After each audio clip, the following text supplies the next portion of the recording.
Hello, my name is Miu. I'm here with Daniel, Tamerlan, and Curtin, and we are Social Culture Team 10. Today, we will be addressing the threat of rising health concerns in consumers and its effect on Starbucks. Right. Starting with what our threat is, we've seen our drinks have excessive sugar and excessive calories. Um, and within recent years, we've seen a large increase in obesity, type 2 diabetes, and heart diseases within the population in general, all of which are a result of high calorie and high sugar intake. Um, as I said, our offerings include a lot of both of those. So 77% of Americans are looking to reduce their sugar intake. Um, and the zero sugar beverage industry is expected to increase nearly 15% in the next 10 years.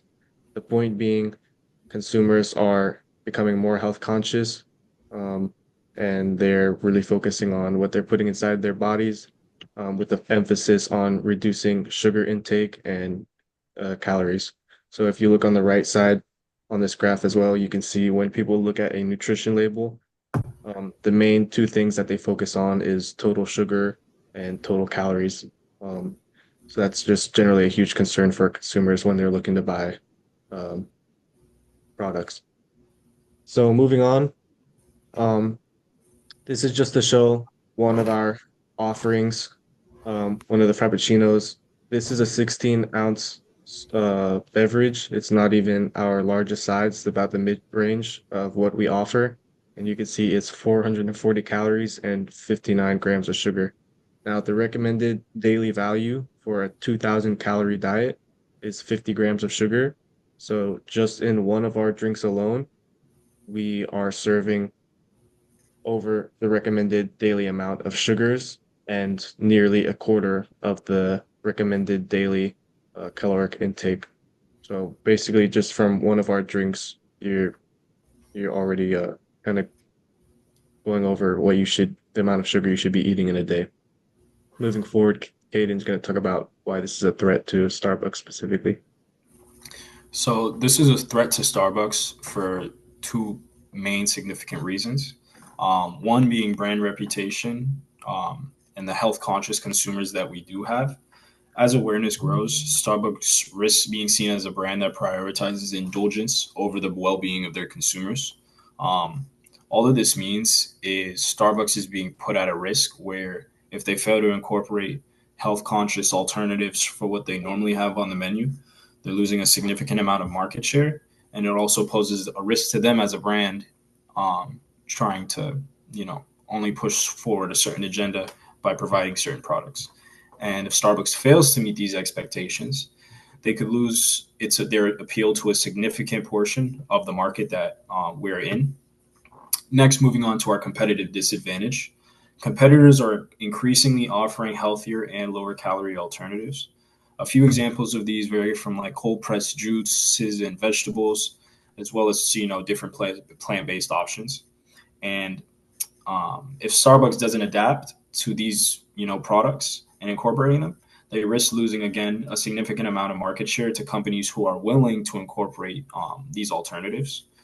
Um, a big reason we're losing, just consumer perspective is because a lot of people don't think of Starbucks as a healthier option when they're looking to get a drink or eat something.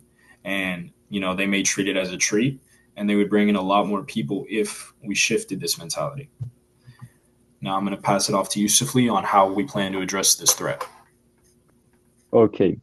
So Starbucks can offer healthier options to meet the growing demand for nutritious choices. Starbucks can expand its plant-based and low-sugar offerings by not only offering but pushing plant-based milk alternatives such as oat, almond, and coconut milk. Using natural sweeteners like honey and agave instead of sugary syrups, or adding more healthy food options such as fruit, yogurts, and whole grain sandwiches. By partnering with conscious brands, Starbucks can also introduce innovative and delicious products that align with its commitment to healthier choices. While these healthy options are currently available at Starbucks, there are options which sit in the background of our menu. We're advocating for an emphasized marketing for health-conscious products. This will allow our customers to identify our brand as health-conscious. This change will help Starbucks to attract a wider range of customers and position itself as a leader in healthy and sustainable food and beverage options. Now, moving on to the conclusion part. So today we went over the issue of the threat of excessive calories and sugars in our drinks. We went over why this is a threat to our consumers, and we went over how we can address this threat towards our consumers by implementing different options, such as um, better alternatives in making our drinks and implementing different foods and products on our menu that appeal to a segment of the market that is focused from a health conscious perspective. That will be all today. Thank you all for listening. If you have any questions, we will take note of those now. If not, thank you for your time. Thank you.